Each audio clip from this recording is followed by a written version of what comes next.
Hello, everyone. This is Roz Henderson, and I want to thank you for being here at the Wednesday Spotlight. The Wednesday Spotlight is the place where we talk about sales strategies, techniques. I give you tools to help you become a more confident, persuasive salesperson. And all of this week, we've been talking about this: what you don't know, you can't fix. What you don't know, you can't fix. And for quite a lot of us, we often resist selling. There's a lot of entrepreneurs who don't like sales, you know? And the thing is that you can move the needle so much more in becoming a more persuasive and confident salesperson if you start becoming aware.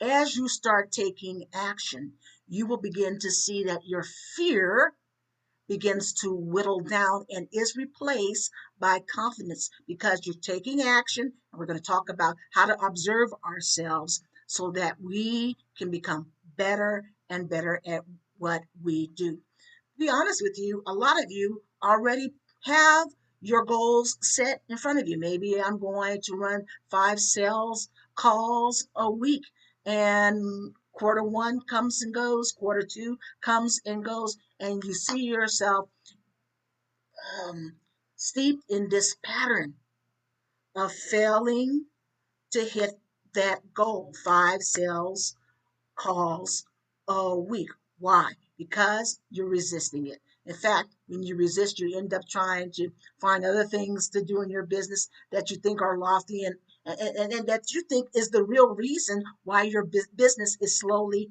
tanking. That's what we oftentimes do. But really, when we talk about resistance, we are talking about fear. We are talking about fear. And if we leave that fear unchecked, I'm telling you, our business is going to be negatively impacted by it. It's good to get down to the root, to go deeper, and to understand the nature of your fear as it relates to sales. And it's just really simple. I want you to use the word why. I want you to go deeper by simply using the word why. Ask yourself, what are what is it about the sales process that stirs fear in you? Do you feel insecure about asking for the order? Are you someone who's nervous about charging what you think your services are worth? Ask yourself why. Why is it difficult, for example, for you to charge what you are worth? Why?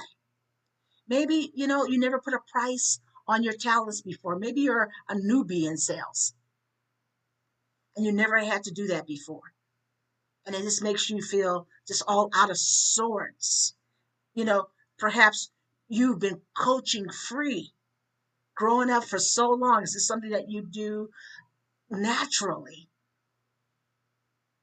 And so now you have a hard time putting a number or a price tag on that.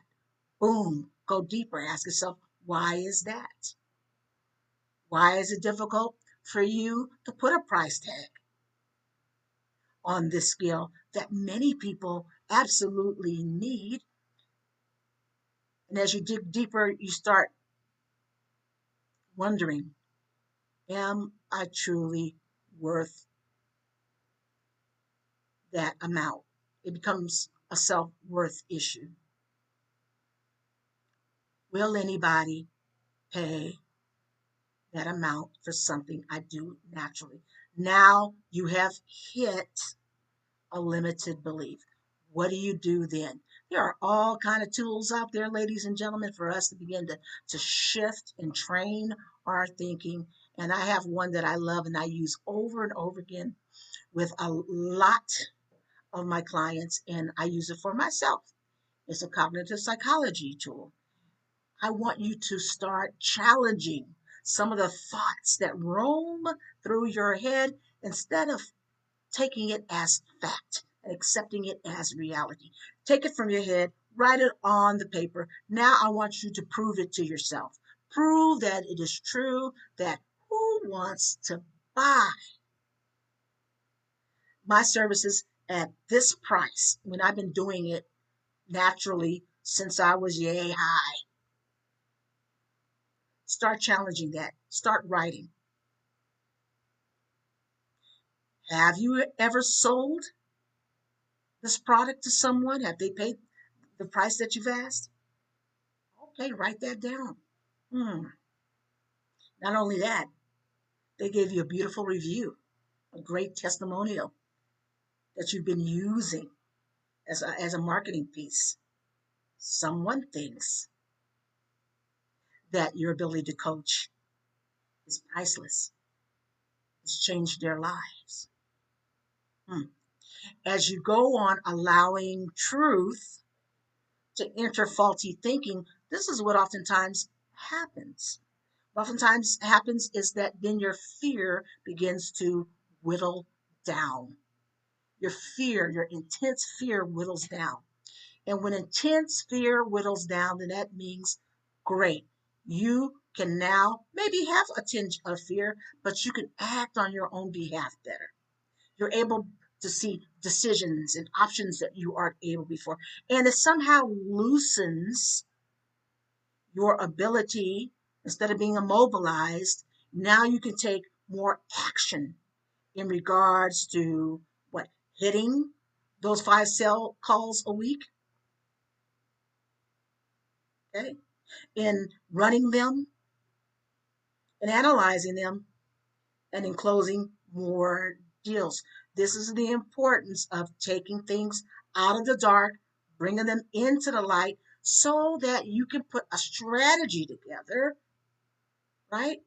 You can change that mindset, put a strategy together so that you are shifting energy so that you can show up strong each and every day to run sales calls if that is your goal.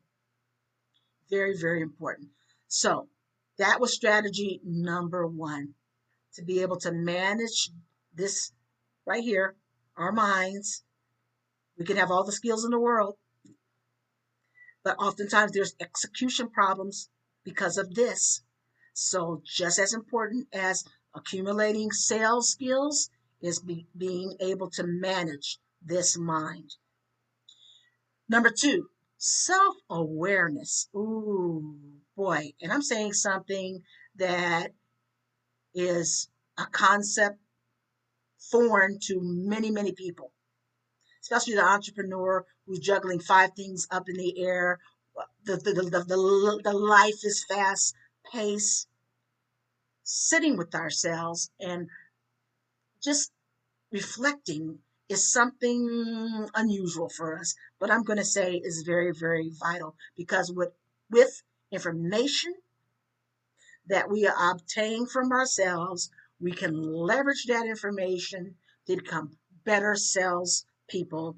And when we're better salespeople, more powerful, more persuasive, more confident, then we're showing up boldly and we're closing more sales. And that's the point of this. So I want you to do this regularly. Regularly means at least once a month, if not more, twice a week. A month is even better, where you're sitting and you're asking yourself, where are my strengths in the sales process?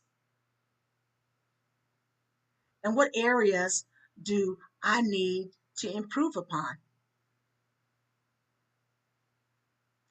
Improvements can actually up your sales ratio.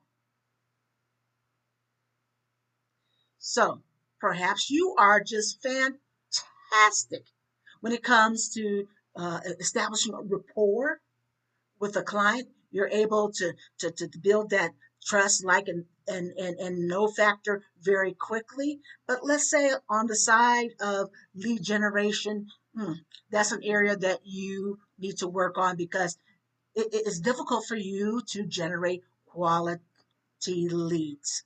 That's an area. Well, when you're practicing observation on a regular basis, you'll be able to observe these things quickly and begin to fix them immediately before they become more complex issues that negatively impact your business. What can you do if you need to generate more leads? Maybe you need to hunker down. And instead of showing up on social media 3 times a week, maybe you need to show up on social media 5 days out of the week. All right. Maybe you need to join a networking group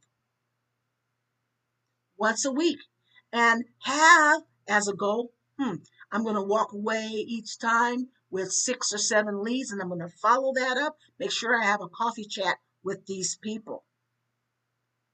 Or you might decide, generating leads, you know what I need to do? I need to speak at least once a week to various organizations. And that's a fast way of creating leads. But here's the point.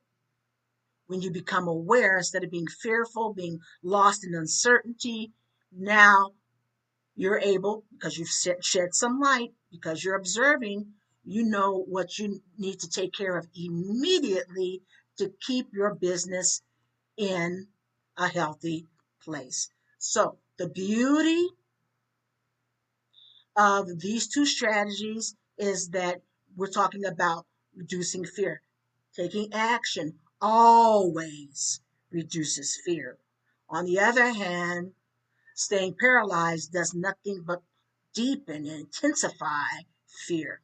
We're looking to improve our sales skills by growing confidence and also by observing ourselves on a regular basis. It means, hey, you know what? This is the action that I can take.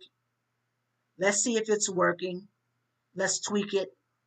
But it gives us hope because we're moving in the direction of our goals.